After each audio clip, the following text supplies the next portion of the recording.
Hello दोस्तों, स्वागत है आप सभी का। उपन्यासों की इस श्रृंखला में मैं परिणीता उपन्यास आपको सुना रही हूँ और ये इसका आगे का भाग है। तो शुरू करते हैं। ललिता अपने विषय की बात होते देखकर वहाँ से चली गई और सीधे शेखर के कमरे में पहुँची। उसने शेखर के बक्स को खींचकर रोशनी में किया और सभी कपड़े तथा आवश्यक सामान उसमें रखना शुरू किया। उसी समय शेखर भी वहां आ गया। शेखर के आते ही ललिता की दृष्टि उस पर पड़ी और वह एकाएक चक्कर में पड़ गई।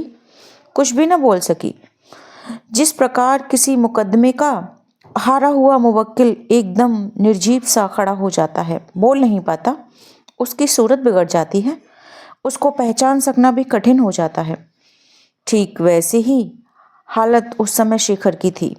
अभी 1 घंटे में ही शेखर की मुखाकृति ऐसी बदल गई थी कि ललिता उसे पहचान ही नहीं पा रही थी। न जाने कैसी उदासी और परेशानी शेखर के मुख पर छाई थी। मालूम होता था कि उसका सर्वस्व लुट चुका है। उसने कुछ भारी तथा सूखे स्वर में पूछा, ललिता, क्या कर रही हूँ? शेखर की ऐसी दशा देखकर ललिता हैरान थी। वह उसके पास आई और पकड़कर बोली, क्या हुआ भैया, इतना परेशान क्यों हो? ललिता को दिखाने के लिए शेखर थोड़ा मुस्कुरा दिया और बात बनाते हुए बोला, कहाँ, कुछ तो हुआ ही नहीं। ललिता के स्नेह भरे हाथों के छूने से उसमें कुछ जान आ रही थी। पास ही पड़ी हुई कुर्सी पर बैठते हुए शेखर ने कहा, क्या कर रही हो ललिता? ललिता ने उत्तर दिया, आपका ओवरकोट रखने को रह गया था, उसे ही बक्स में रखने आई हूँ। बड़े ही चाव से शेखर उसकी बातें सुन रहा था। ललिता कहती गई, पिछले साल गाड़ी में तुम्हें सर्दी से बड़ा ही कष्ट हुआ था। कोट तो तुम्हारे पास थे, किंतु बड़ा और मोटा कोट कोई भी नहीं था। इसी कारण वहां से लौटने पर ओवरकोट तुम्हारे नाप का बनवा लिया था। यह कहकर ललिता ने उस कोट को यथा स्थान पर रख दिया और शेखर से कहा, भैया, सर्दी के समय अवश्य पहन लेना। अच्छा कहकर शेखर थोड़े समय तक ललिता की ओर एकटक देखता रहा। फिर उसने एकाएक कहा, नहीं, ऐसा कदापि नहीं हो सकता। ललिता ने कहा, क्या नहीं हो सकता भैया? क्या इस कोट को कोई पहनोगे नहीं? शेखर ने बात बनाते हुए कहा, ऐसी बात नहीं, दूसरी बात है। नहाकर उसने ललिता से पूछा, क्या माँ का भी सामान ठीक हो गया है? ललिता, हाँ, मैंने दोपहर को ही बांधकर ठीक कर दिया है। यह कहते हुए सब सामान देखकर ललिता ने बक्स बंद कर दिया। थोड़ी देर बाद शेखर ने ललिता से पूछा, अच्छा, अब मेरा अगले वर्ष से कैसे क्या होगा? क्यों? ललिता, इस क्यों का मुझे पूर्ण अनुभव हो रहा है। वास्तव में यह शेखर के मुंह से निकल तो गई, किंतु बात को बदलते हुए हंसी के साथ उसने कहना शुरू किया, अच्छा ललिता, दूसरे घर जाने से पहले यह बताती जाना कि कौन सी चीज कहाँ पर रखी है, क्या क्या है और क्या नहीं है, कौन सी वस्तु कहाँ आवश्यक है। इन सब की जानकारी मुझे अवश्य करा देना, ताकि किसी प्रकार की दिक्कत ना उठानी पड़े और समय पर सभी चीजें मिल भी सकें। थोड़ा सा चिढ़कर ललिता ने कहा, अरे जाओ। शेखर को हंसी आ गई। वह बोला, केवल जाओ कहने से तो काम न बन सकेगा। ललिता, यह सत्य है, आखिर तुम ही सोचो कि मेरा काम आगे कैसे चलेगा। मेरी इच्छाएं तुम्हें मालूम है कि बड़ी हैं, परंतु उसकी पूर्ति के सामर्थ्य मुझ में नहीं है। फिर सब काम नौकरों द्वारा नहीं कराए जा सकते। मुझे अब ऐसा लग रहा है कि तुम्हारे मामा की तरह सादा जीवन बिताना पड़ेगा। कुर्ता और धोती पर ही बसर होगी। खैर, कुछ भी हो, परमात्मा की जैसी इच्छा हो। ललिता शर्मा कर चाबियां फेंक कर चली गई। उसको जाते देखकर शेखर ने जोर से आवाज दी, ललिता, सवेरे अवश्य आ जाना। परंतु ललिता ने सुनकर भी अनसुना कर दिया। वह तेजी से दूसरी मंजिल पर चली गई। वहां उसने अन्ना काली को चांदनी के प्रकाश में माला बनाते हुए देखा। उसके निकट आकर ललिता ने कहा, अन्ना काली, ओस में बैठकर क्या बना रही है? अन्ना काली सिर झुकाए हुए बोली, माला बना रही हूँ। आज मेरी लड़की का विवाह है ना, मुझे तो तुमने इसके बारे में बताया भी नहीं। अन्ना काली, पहले से कोई तय न था दीदी, अभी तो पिताजी ने पत्रा देखकर बताया है। कि आज के अलावा इस महीने में कोई लगन नहीं है। कन्या बड़ी हो गई है, यदि ब्याह न हुआ तो सब लोग चिढ़ाएंगे। आज ही शुभ मुहूर्त में ब्याह हो जाएगा। दीदी, हाँ, 2 रुपए दो, बारातियों के लिए मिठाई मंगवा लें। ललिता ने हंसी में कहा। वाह, केवल पैसों की आवश्यकता पड़ने पर छोटी दीदी की याद आती है। जा मेरे तकिए के नीचे से ले आ। किंतु यह तो बता अन्ना, कहीं गेंदे के फूलों से ब्याह हुआ करता है? गंभीरता के साथ अन्ना काली ने उत्तर दिया। दूसरे किसी फूल के न मिलने पर गेंदे के फूलों की बरमाला बनाने में क्या अर्ज है? मैंने तो इसी तरह तमाम लड़कियों का ब्याह गेंदे के फूलों से किया है दीदी। मुझे यह सब बातें ज्ञात हैं। यह कहकर वह मिठाई लेने चली गई। ललिता वहीं पर बैठकर माला गूंथने लगी। थोड़ी देर पश्चात अन्ना काली ने वापस आकर कहा, सभी को तो न्योता दे चुकी हूँ, केवल शेखर भैया को देना बाकी है। उन्हें भी न्योता दे आऊं, नहीं तो बुरा न मान जाए। यह कहती हुई वह तुरंत शेखर के कमरे की ओर चली गई। अन्ना काली पूरी दादी है, सभी काम नियम पूर्वक करती है। वह उम्र में तो छोटी है, किंतु बुद्धि उसकी बड़ी तीव्र है। शेखर को बुलावा देकर वह नीचे आई और ललिता से बोली, शेखर भैया ने एक हार मांगा है, जाओ जल्दी से दे आओ। मैं यहाँ का काम पूरा करती हूँ, अब मुहूर्त का समय आ गया है, देर करने की आवश्यकता नहीं है। ललिता ने गर्दन हिलाकर कहा, अन्ना काली, मुझसे ऐसा न हो सकेगा, तू ही जाकर दे आ। बहुत अच्छा, मैं जाकर दे आती हूँ। वही बड़ी माला उठाकर लाओ। ललिता ने माला उठाकर अन्ना काली को देते देते ना मालूम क्या सोचा और बोली, अच्छा मैं ही दे आती हूँ। अन्ना काली ने बुढ़ों की भांति गंभीर स्वर में कहा, ऐसा ही करो जीजी, मुझे तो अभी सैकड़ों काम करने बाकी हैं, दम लेने तक का मौका नहीं मिलता। अन्ना काली के कहने के ढंग और बुढ़ों जैसी बातें सुनकर ललिता की हंसी न रुकी। वह माला लेकर हंसती हुई चली गई। शेखर के घर पहुंचकर ललिता ने झरोखे से देखा। शेखर कोई पत्र लिखने में एकाग्रचित्त व्यस्त है। धीरे से उसने दरवाजा खोला, अंदर पहुंची और चुपके से शेखर के पीछे जा खड़ी हुई। वहां उसने आने का आभास शेखर को नहीं हुआ था।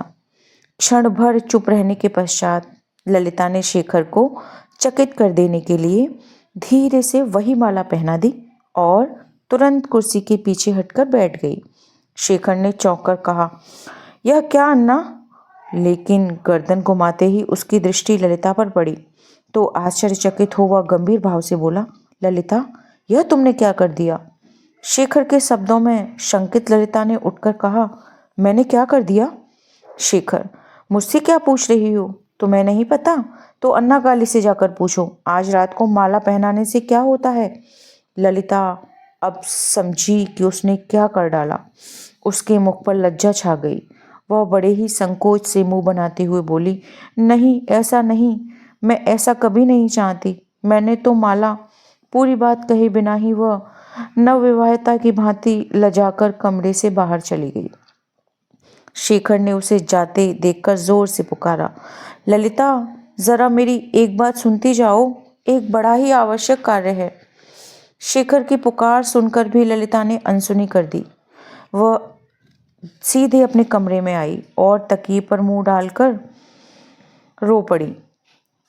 बचपन से लेकर इस युवावस्था के 5-6 वर्षों तक का समय उसने शेखर के साथ ही काटा था, परंतु ऐसी कोई भी बात शेखर के मुंह से सुनी न थी। शेखर का स्वभाव तथा चरित्र वह भली प्रकार जानती थी। वह गंभीर प्रकृति वाला था। एक तो शेखर उससे परिहास करता ही न था और यदि कर भी बैठता तो ललिता परवाह न करती थी। उसने कभी इस प्रकार की कल्पना भी न की थी।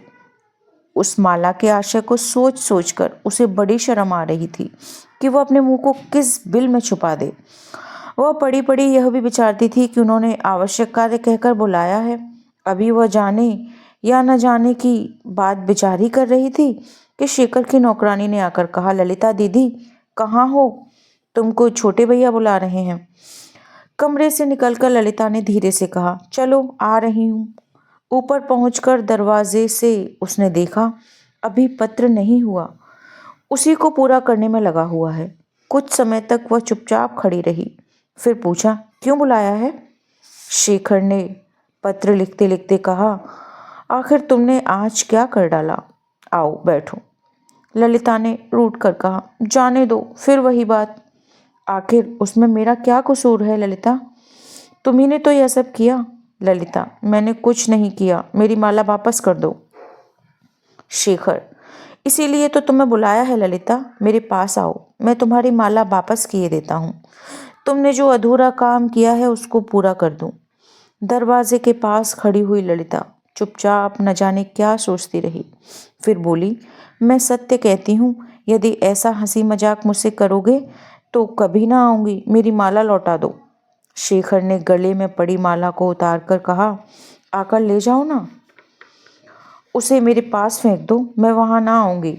यदि पास ना आओगी तो ना दूंगा। न दो, यह कहकर ललिता चल पड़ी। उसे जाते देखकर शेखर चिल्लाकर बोला, यह अधूरा काम छोड़कर क्यों जा रही हो? वह जाते जाते नाराज होकर कहती गई, अधूरा है तो अधूरा ही सही। ललिता वहां से चली तो आई, परंतु नीचे नहीं गई। वह छज्जे के एक कोने पर खड़ी होकर आकाश की ओर देखती हुई ना जाने क्या सोचती रही। ऊपर चांद मुस्कुरा रहा था और उसकी सुनहरी किरणें सारी दुनिया को रंग में बना रही थी। उन शीतल किरणों के रंग में ललिता भी विभोर थी। खड़े खड़े उसके हृदय में न जाने क्या क्या कल्पनाएं उठ रही थीं। अपने ऊपर क्रोध भी आ रहा था और शर्म भी। वहीं खड़े खड़े एक बार शेखर के कमरे की तरफ देखा। पता नहीं क्यों उसके चेहरे पर अभिमान की रेखा झलक आई और नेत्र सजल हो गए। वह अबोध बालिका न थी कि उसे इन सब बातों का पता न था। फिर इस प्रकार हंसी करने का क्या मतलब हो सकता है? उसकी दशा कितनी गिरी हुई है। वह एक अनाथ बालिका है, उसके मामा का एकमात्र ही सहारा है। फिर भी पराये लोग निरुपाय समझकर आदर करते हैं। शेखर का व्यवहार भी इसी प्रकार का है। वह मुझे निराश्रित समझकर ही स्नेह और आश्रय देता है, तथा शेखर की माँ भी अपार स्नेह करती हैं। दुनिया में उसका है ही कौन? किसी पर ललिता का अधिकार नहीं है। इसीलिए तो वीरेंद्र ने उसके उद्धार का पूरा भार उठाया है। अपने नेत्र बंद किए हुए ललिता मन ही मन सोचने लगी, उसके मामा की अपेक्षा शेखर की दशा बहुत अच्छी है। उसके मामा का स्थान उसके सामने कुछ भी नहीं है। वह उसी मामा के आश्रय में है, उनके ही गले का जंजाल है। शेखर की शादी की बातचीत बराबरी में धनवान घर से चल रही थी, चाहे वह अभी हो या 2-4 दिन बाद, पर तय करीब करीब वही है। इस विवाह से नवीन राय को बहुत बड़ी संपदा मिलेगी, उसने ऐसा शेखर की माँ से सुना है। शेखर भैया फिर क्यों इस प्रकार उसकी हंसी उड़ा रहे हैं और तिरस्कार कर रहे हैं? यह सभी बातें ललिता शून्य आकाश की ओर देखकर सोच रही थी। क्षण भर में ही उसने घूम कर देखा कि शेखर उसके पीछे खड़ा हंस रहा है और वही माला उसने एकदम से उसके गले में पहना दी। यह देखकर वह रोने लगी और बोली, ऐसा तुमने क्यों किया? तुमने भी ऐसा क्यों किया था ललिता? मैंने तो कुछ भी नहीं किया। यह कहकर वह माला तोड़ने ही जा रही थी कि उसकी दृष्टि शेखर की दृष्टि से जा मिली और रुक गई। वह माला को फिर तोड़ न सकी, परंतु उसने रोते हुए कहा, मैं परेशान, अभागिन तथा असहाय हूँ, इसीलिए क्या मेरा उपहास कर रहे हो शेखर भैया? शेखर अभी तक खड़ा खड़ा हंस रहा था। ललिता की यह बात सुनकर वह सन्न रह गया। उसने कहा, मैंने तुम्हारा उपहास किया है या तुमने मेरा किया है? ललिता ने अपने भीगे नेत्र को पोंछकर कहा, मैंने तुम्हारा उपहास कब किया? शेखर थोड़ी देर रुककर सजग हो गया और बोला, थोड़ा सा सोचने पर समझ जाओगी।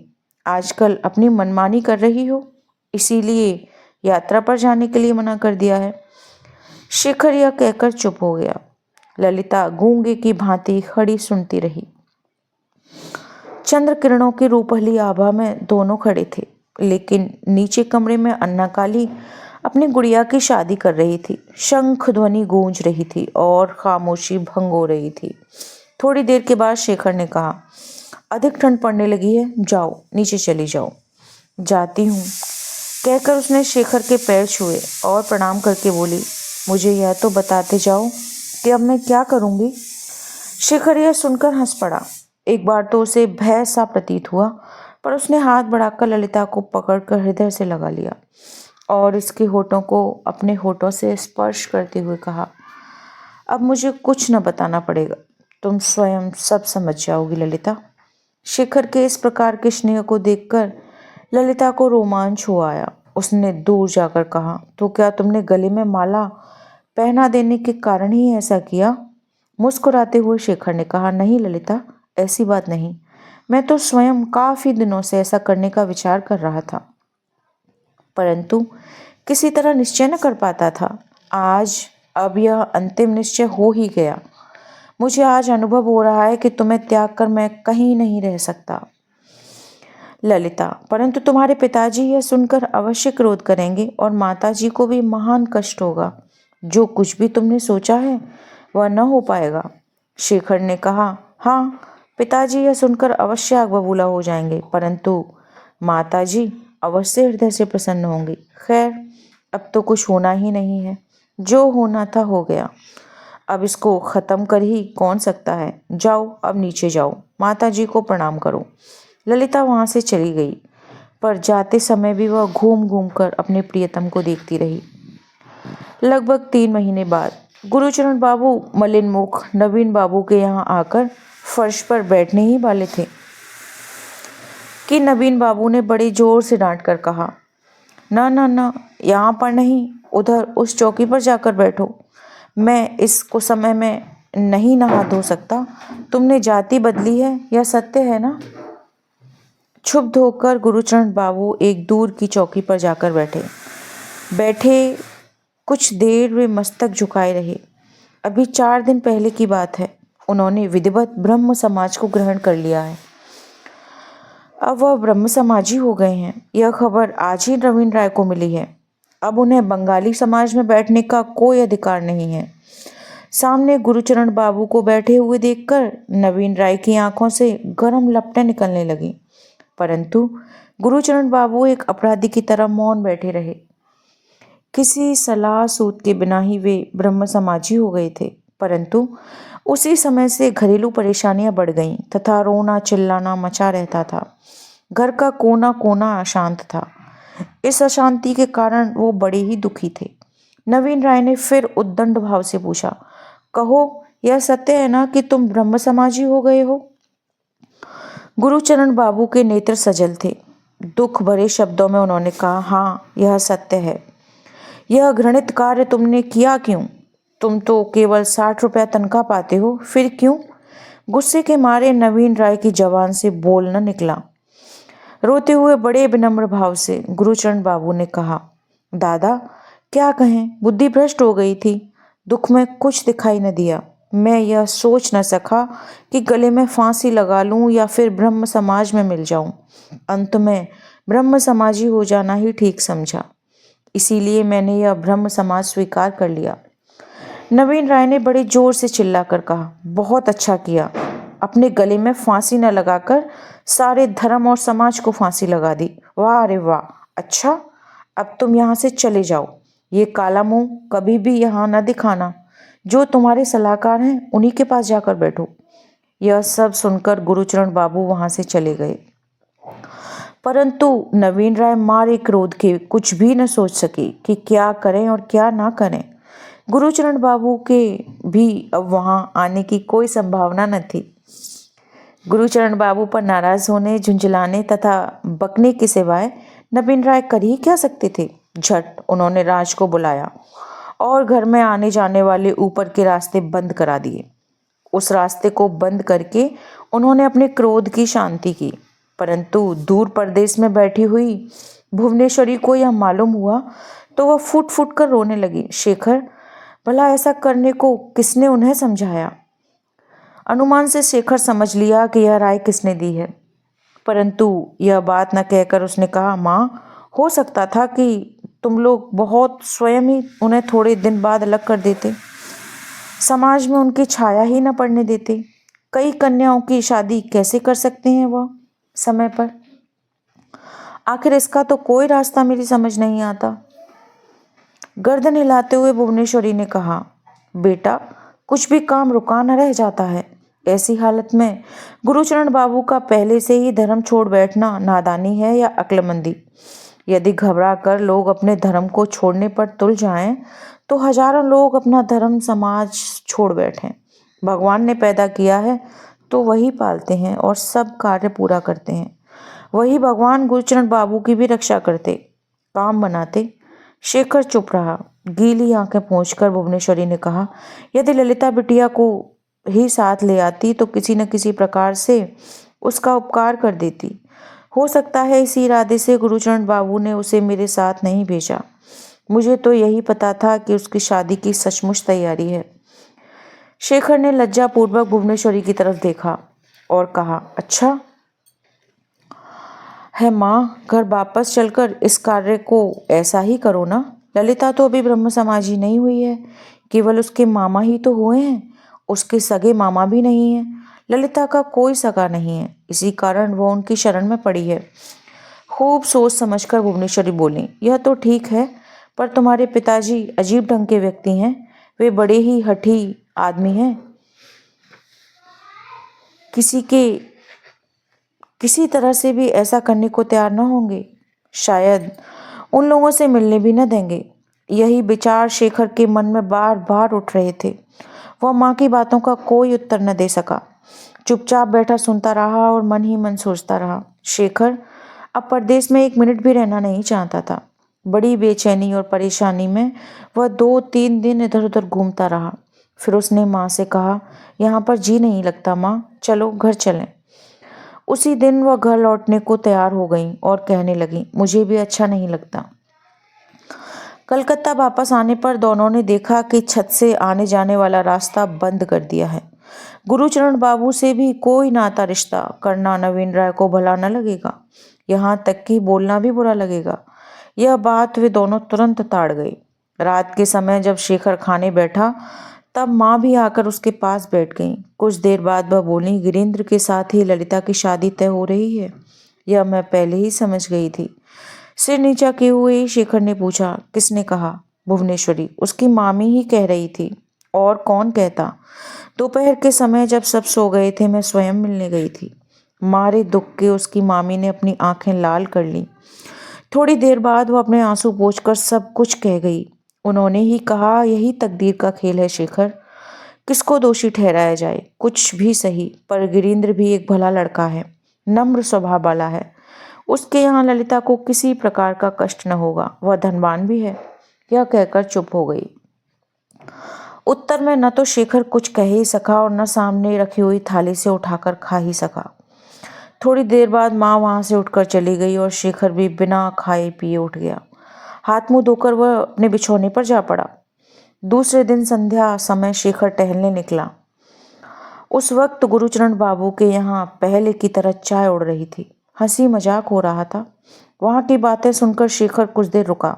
फिर न जाने क्या सोचकर वह धीरे धीरे गुरुचरण बाबू के कमरे में आकर खड़ा हो गया। उसके आते ही वहाँ सन्नाटा छा गया। शेखर के मुख के भाव देखकर सभी लोगों के भाव बदल गए। शेखर के परदेश से आने की खबर ललिता के सिवा और किसी को न थी। आज गिरीन्द्र के सिवा एक साहब और वहां विराजमान थे। बड़े ही आश्चर्य में पड़कर वह शेखर की ओर देखने लगे। गिरीन्द्र का चेहरा गंभीरता में और भी परिणत हो गया। वह दीवार की तरफ देखने लगा। गुरुचरण बाबू ही उस समय ज्यादा जोर से बातें कर रहे थे। शेखर को देखकर उनका चेहरा पीला हो गया। उसके निकट बैठी ललिता चाय तैयार कर रही थी। उसने मुंह उठाकर देखा और नीचा कर लिया। आगे बढ़कर शेखर ने चौकी पर सिर झुकाकर नमस्कार किया और वहीं पर एक और बैठकर हंसते हंसते कहने लगा, एकाएक सभी लोग चुप क्यों हो गए? गुरुचरण बाबू ने धीमे स्वर में आशीर्वाद दिया। आशीर्वाद में उन्होंने क्या कहा सुनाई नहीं पड़ा। शेखर गुरुचरण बाबू के विचारों को ताड़ गया। इसी कारण उसने बीच में ही अपनी बात छेड़ दी। वह सारी कथा परदेश से आने की, माँ के स्वास्थ्य की तथा अन्य तमाम बातें कहने लगा। फिर अपरिचित व्यक्ति की ओर देखा। गुरुचरण बाबू इस बीच काफी सतर्क हो चुके थे। उन्होंने उस लड़के के परिचय में कहा, ये गिरीन्द्र बाबू के मित्र हैं। इन लोगों के घर एक ही स्थान पर हैं। बड़े ही भले आदमी हैं और श्याम बाजार में रहते हैं। हमारी इनसे जब मुलाकात हुई है, बेचारे आकर मिल जाते हैं। शेखर ने गुरुचरण बाबू की बातों में अपनी सहमति दी, परंतु मन ही मन विचार किया, हाँ देखने में नम्र आदमी लगते हैं। थोड़ी देर रुककर वह फिर गुरुचरण बाबू से बोला, काका और सब ठीक ठाक है ना? गुरुचरण बाबू ने कुछ भी नहीं कहा और सिर झुकाए चुपचाप सुनते रहे। अच्छा काका, अब चलता हूँ। यह कहकर शेखर जाने को तैयार हो गया। उसे जाता देखकर रुआंसू हुए गुरुचरण बाबू ने कहा, बेटा तुमने सब बातें सुन ही ली होंगी, फिर भी कभी कभी आते रहना, एकाएक हम दुखियों का त्याग न कर देना। शेखर, अच्छा काका जी, कहता हुआ वह भीतर ललिता की मामी से मिलने चला गया। थोड़ी देर बाद ललिता को मामी के रोने की आवाज़ बैठक में सुनाई दी। उसके रोने की आवाज़ सुनकर गुरुचरण बाबू के आंसू आ गए और उन्होंने अपनी धोती से उन्हें पोंछ लिया। वीरेंद्र की मुखाकृति एक अपराधी की सी हो रही थी। वह नीरस सा बाहर की ओर देखने लगा। शेखर के जाने के पहले ही ललिता वहां से चली गई थी। कुछ समय के बाद उसकी मामी से बातें करके बाहर की ओर आया। सीढ़ियों से उतरते समय अंधेरे कमरे में दरवाजे के निकट उसने ललिता को खड़े हुए देखा। उसको देखते ही वह भी खड़ा हो गया।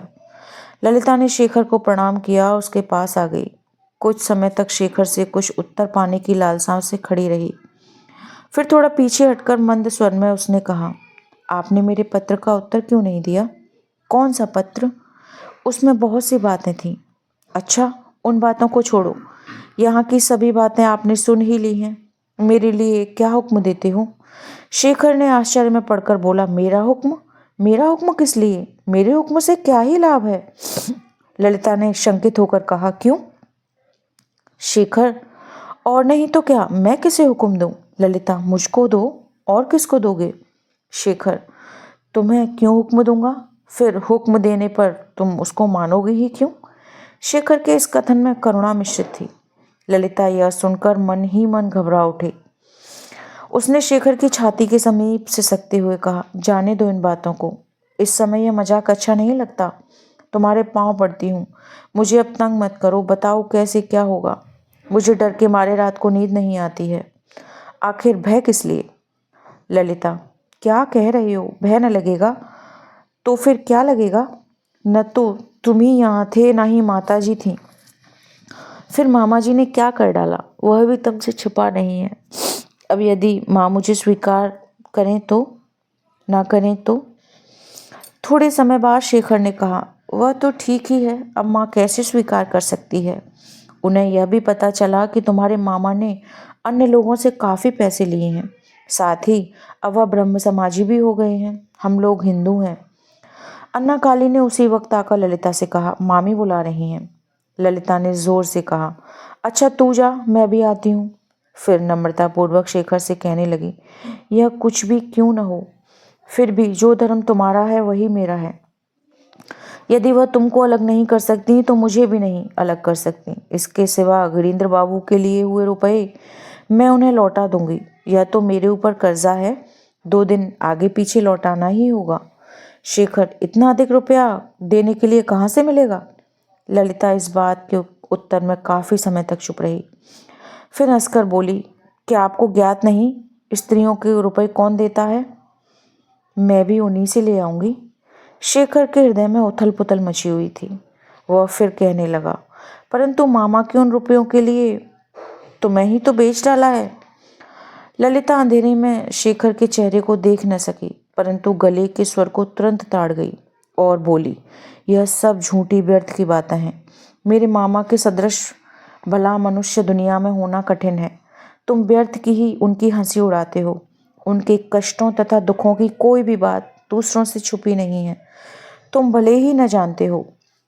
आवेश में ललिता ने इतनी बातें कह डाली और फिर तनिक देर रुककर कहने लगी, फिर वह रुपया मामा ने लिया है मेरे ब्याह के बाद, इस कारण मुझे बेचने का कोई अधिकार नहीं है उनको। यदि मुझे बेचने का कोई अधिकारी है तो वो केवल तुम हो और कोई नहीं। इतना कहते हुए उत्तर की कोई प्रतीक्षा न करके ललिता अंदर चली गई। कुछ देर तक शेखर अवाक सा वहीं खड़ा रहा, फिर धीरे धीरे गुरुचरण बाबू के घर से बाहर चला आया। दोस्तों, ये सीरीज़ अभी यहीं पे ख़त्म करते हैं। इसके आगे का भाग दूसरे वीडियो में आएगा। आपको कहानी अच्छी लग रही है तो चैनल को सब्सक्राइब करें और लाइक ज़रूर करें। धन्यवाद।